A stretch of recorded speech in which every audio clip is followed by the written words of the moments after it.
1831 সালে আজকের দিনে ঈশ্বর গুপ্তের সম্পাদনায় প্রথম বাংলা সাপ্তাহিক সংবাদ প্রভাকর প্রকাশিত হয়। 1835 সালে আজকের দিনে কলকাতা মেডিকেল কলেজ ও হাসপাতাল প্রতিষ্ঠিত হয়। 1871 সালে আজকের দিনে জার্মান বাহিনীর কাছে প্যারি আত্মসমর্পণ করে। 1865 সালে আজকের দিনে কলকাতা মুম্বাই টেলিফোন চালু হয়। কলকাতার প্রথম এক্সচেঞ্জ সেন্ট্রাল এক্সচেঞ্জ উদ্বোধন করেন ই বারিং।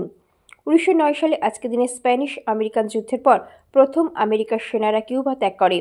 শুধু গুয়ান্তানামো নৌঘাঁটি তাদের দখলে রাখে।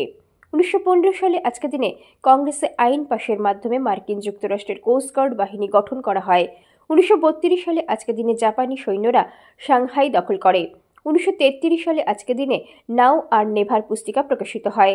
1945 সালে আজকের দিনে তৎকালীন বার্মা অর্থাৎ বর্তমানের মায়ানমারের লাসিও থেকে দক্ষিণ পশ্চিম চীনের কুমিং পর্যন্ত বিস্তৃত বার্মা রোড আবার উন্মুক্ত করে দেওয়া হয়। 1979 সালে আজকের দিনে তেহরান বিশ্ববিদ্যালয়ের মসজিদে ইরানের খ্যাতনামা সংগ্রামী আলেমদের অবস্থান ধর্মঘট অব্যাহত থাকে। 1986 সালে আজকের দিনে যুক্তরাষ্ট্রের কেপ কার্নিভালের মহাকাশ স্টেশন থেকে উৎক্ষেপণের 73 সেকেন্ড পর স্পেস শাটল চ্যালেঞ্জারে বিস্ফোরণ ঘটে এবং এর আরোহী 9 জনের সবাই নিহত হয়।